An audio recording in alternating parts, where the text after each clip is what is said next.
Nice to meet you. My pleasure.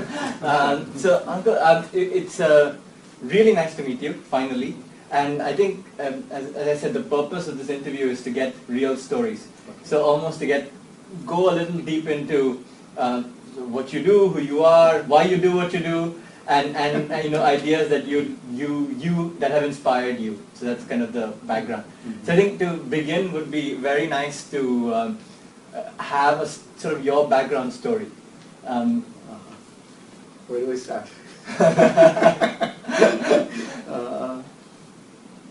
I would probably go back to my education. I did my BCom here in Chennai and at Vivekananda. Moved on to my MBA at Coimbatore, PhD Tech. Then I went for a couple of years to the US for studies. The 2 years became 5 years. I did a master's in journalism and then on to a master's in city and regional planning. Worked for a couple of years as a planner, and then I got back to India and didn't know what to do. It was as simple as that, I had a very clear plan when I was abroad, but when I got back here there was nothing really to do except to wait and see what opens up where. There was a family business going on, but I wasn't too inclined to be part of that. So finally, after a few hits and misses, my wife was the one who started off the stockbroking business. Okay. And it started growing at a pace where she couldn't do it alone, so I stepped in and together we grew it. And that was a good success story that started off well. We embraced technology totally from the word go, and that really helped to grow the business very fast. Subsequently, we have diversified from that into other businesses also, and we have some new ventures that are coming up now. We're hoping that they'll also give us some good success as before. So so I think two questions, right? So one is, what are the different businesses that what are the kinds you're venturing into? Mm-hmm. And two, where do you feel your learnings came? At least, I always feel like when people do well in entrepreneurship, there's always a back story. They learn from somewhere. And I think both of those would be of interest. I can't fix my learning to a particular degree or a course and say that I learned everything there.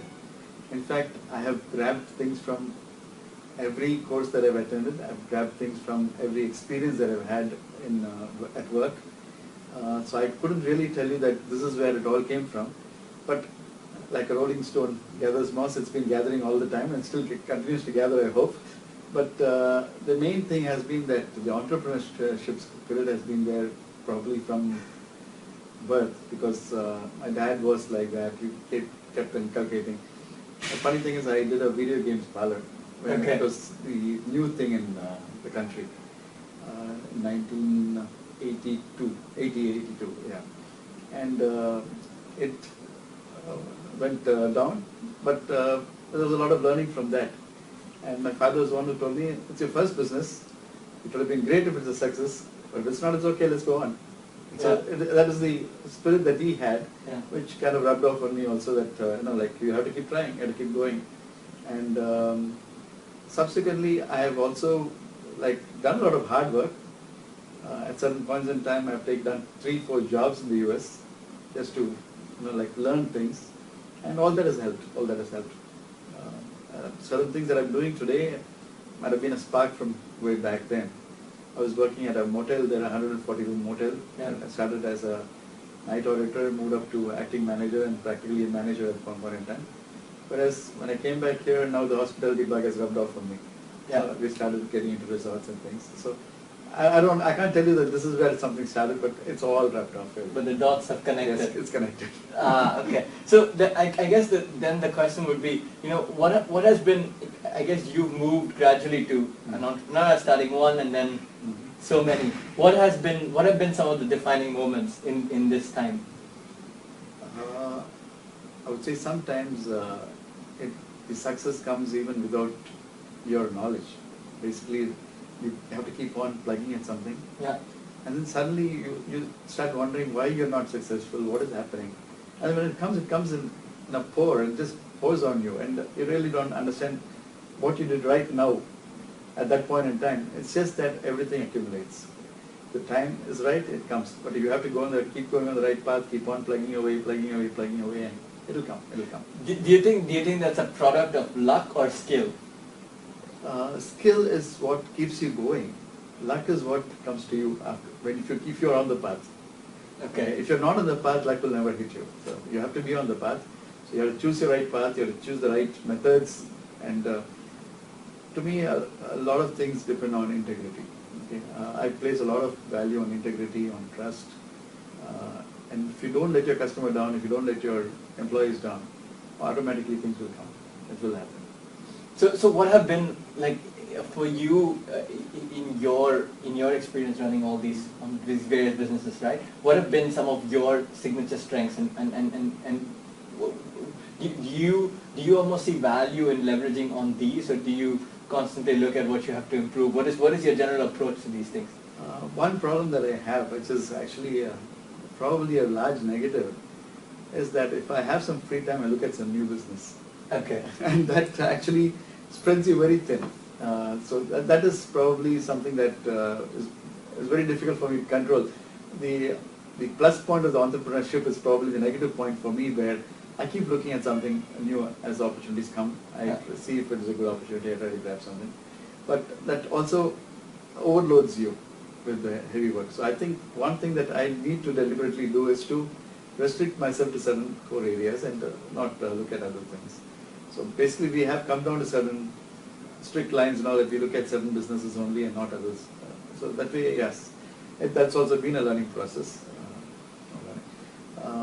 To answer your question about how to leverage these different businesses, it's not been from one point. It's been totally different businesses, diverse businesses. Okay.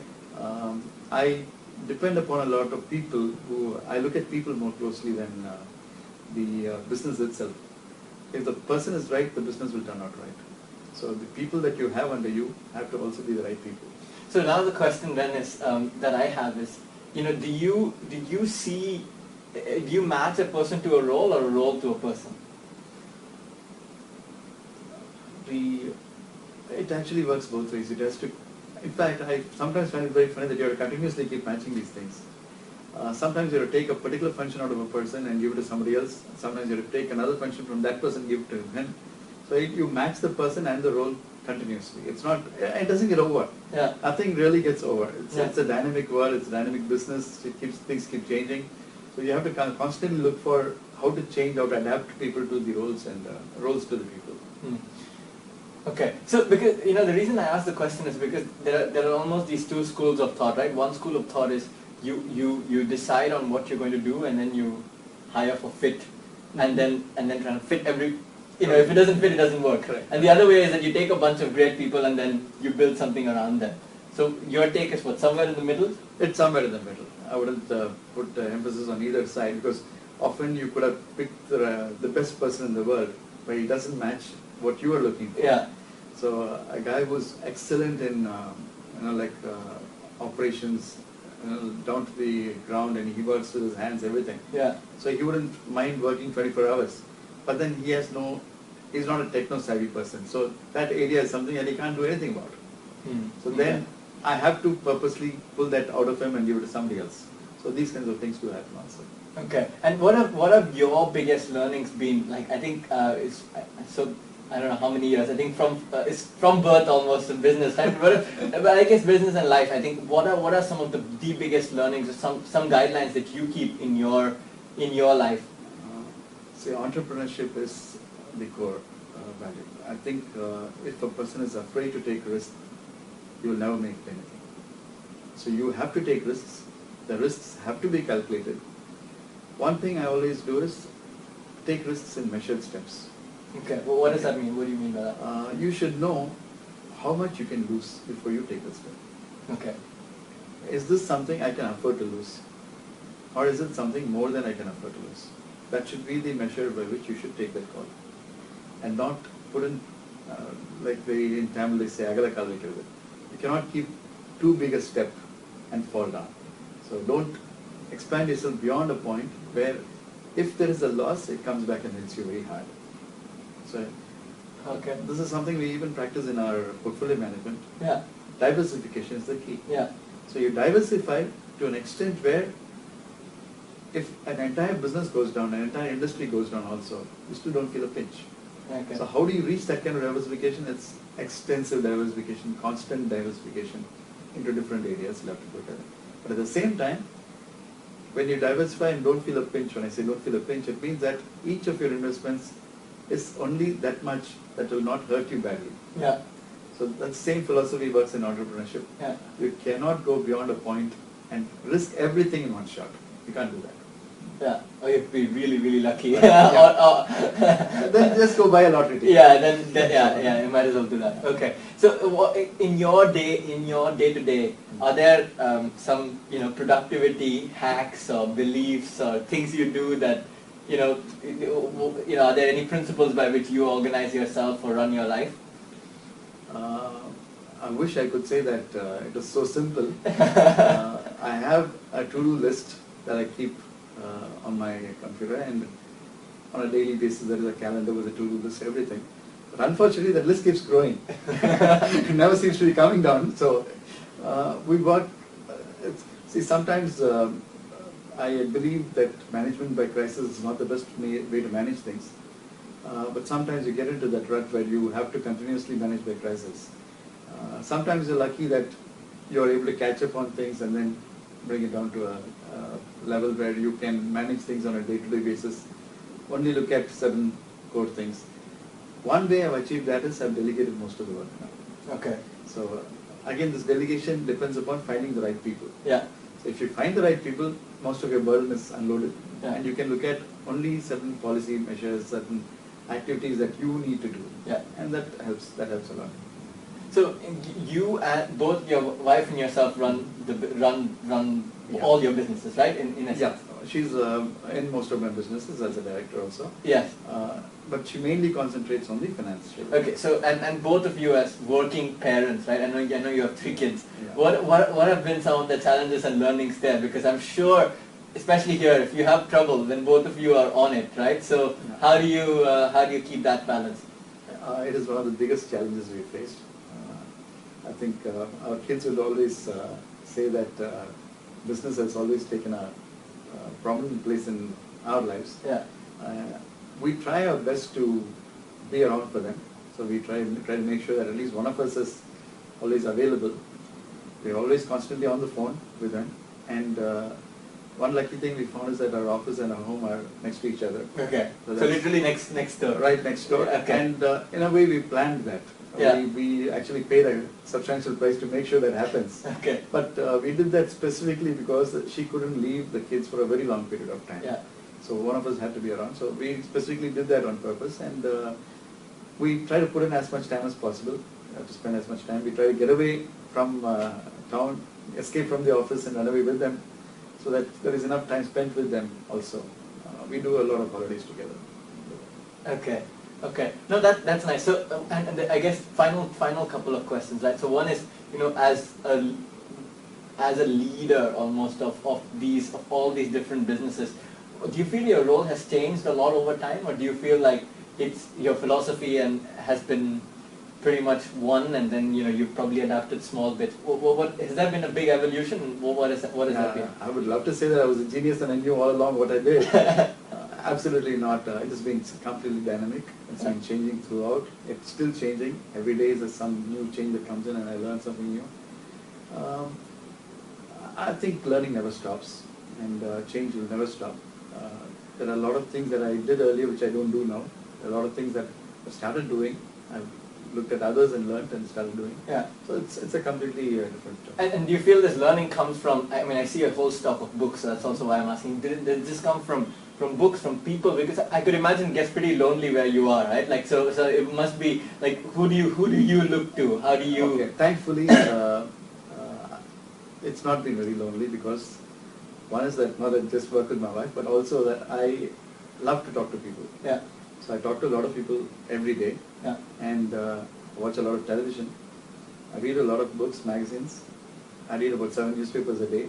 Okay. So learning comes from different sources. I wouldn't say a particular book taught me this. There are so many books that have taught so many things.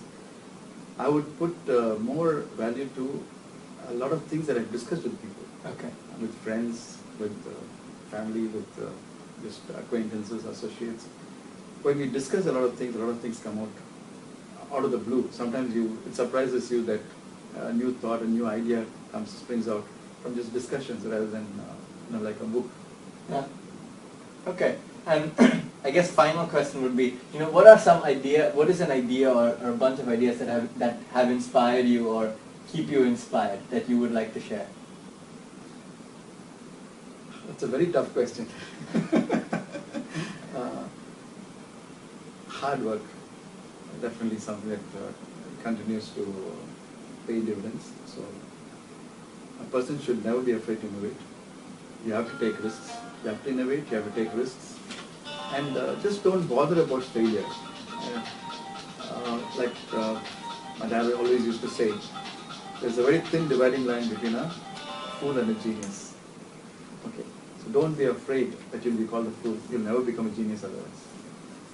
So it's a very thin dividing line. So one has to take risks, one has to work hard, and success will come. Success is not your decision. Success is decided away from you. So you have to choose your methods, choose your policies, choose your business, go for it. That's all. Thank you. This is brilliant. Thank you so much.